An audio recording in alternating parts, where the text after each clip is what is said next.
You can't talk about loving God when you hate your brother. I don't care how many Bibles you put your hand on and swear to be in office. Because if we say we love people, but pass bills that hurt people, my grandmama said it like this, then you're lying and the truth ain't in you. Did you know that North Carolina is the only state in the union to take deliberate actions to deny long-term unemployment benefits to eligible citizens?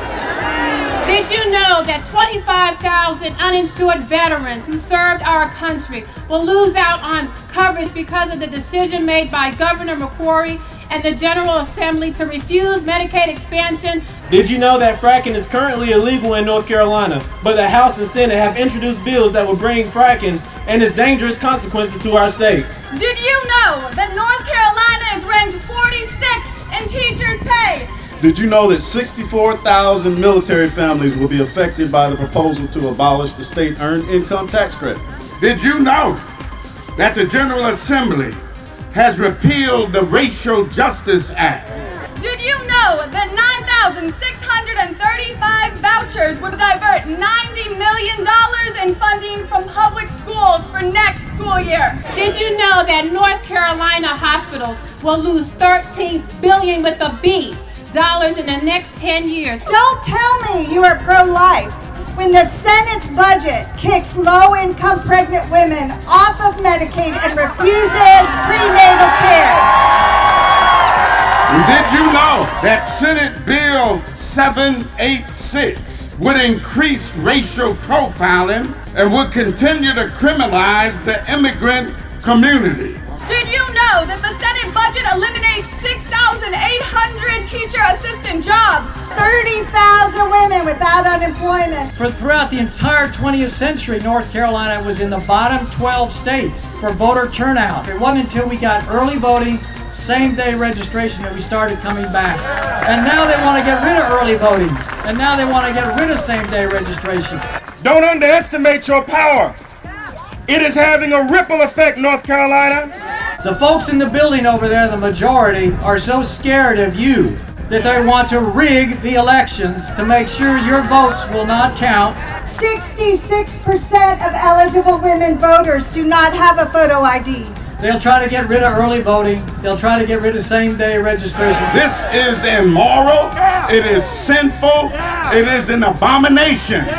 Today they're trying to divide Black and Latino and women and poor and working class and LGBT. They are attacking our streams, forests, air, and water. They are attacking our school environments. They are attacking our classes, our public schools, and our teachers. You cannot bully or shame or shut women down. Be reminded of what the women's movement said in apartheid South Africa. And say it to this Capitol. You have touched the women. Now you have struck a rock. That's right. So we are here in pink and purple to protest all the regressive policies of this legislature. And we are here to stand united with the NAACP and our coalition partners to speak out against this. David and Charles Koch can't stop us. Civitas can't scare us. Pope can't buy us. And McCrory won't deter us. To be truly great, North Carolina. That's right. All you need is a heart full of grace and a soul generated by love. This is the people's house. In here, we should do right and do no harm. Loving God, we thank you very much for your presence here, for each one, no matter what their political party or identification might be.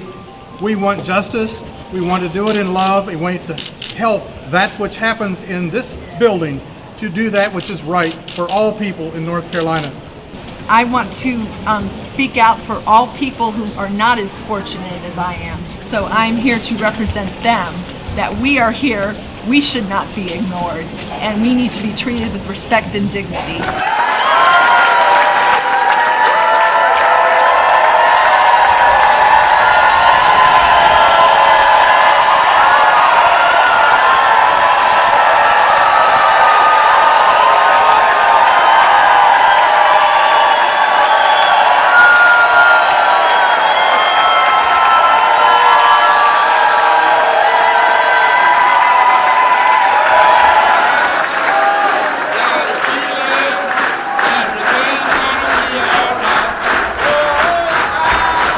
stepping up. You have 5 minutes to disperse and you will be arrested. This is an unlawful assembly.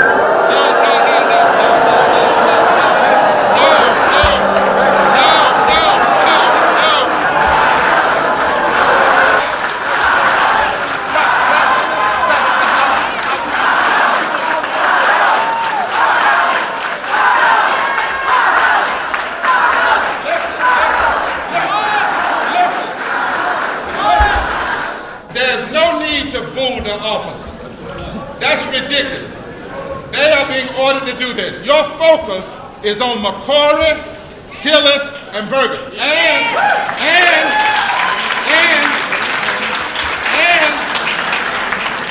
if you can't maintain discipline, we'd ask you to leave, because we don't have to do that.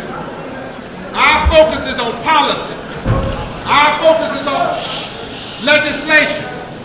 The people that we are fighting for are not served. These officers, some of them don't even want to do this. So right now, you give the officers a hand.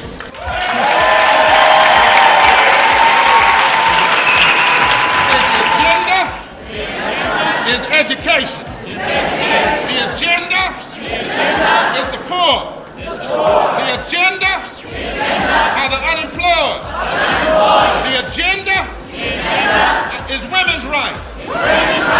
There are those who say to us, but you all at Morrow Monday don't have the numbers with you. You don't have the political majority, so go home and shut up. But the problem with that is, they better know that we don't count merely by flesh. We count by faith. And faith tells us that where 2 or 3 are gathered in the Lord's name, gathered in justice, gathered in love, gathered for righteousness, then the Lord is in the midst of us. Faith tells us that 1 can chase 1,000 and 2 can put 10,000 to flight. Faith tells us if God is for you, it doesn't matter if the whole world is against you. Faith tells us that Goliath was 9 feet tall. David was short and ruddy.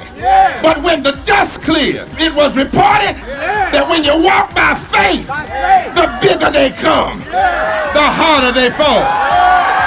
Slavery had the number. But keep on reading the story. Harriet Tubman, Frederick Douglass, they won. Franklin Delano Roosevelt was in a wheelchair. He faced the Great Depression. He faced Darwinist capitalists who opposed Social Security and public works. They said he couldn't do it. But read the rest of the story. Roosevelt won. Martin Luther King wasn't but 5 feet 6 inches tall. They said he was a short man, too small to turn America. But read the rest of the story. They put Nelson Mandela, they put him in prison for 19 years. Said it was all over. But read the rest of the story. He went from prisoner to president. They said a little big-eared boy from Illinois with a funny name couldn't get elected in America. But read the rest of the story. When it's all over, when it's all over, when it's all over, when it's all over, we win.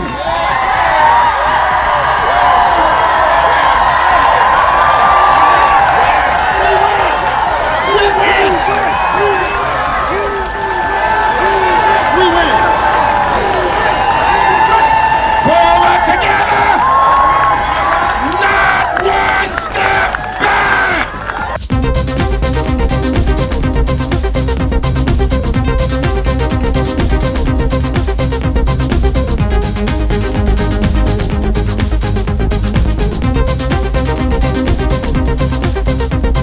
Now I know a few minutes ago, listen up.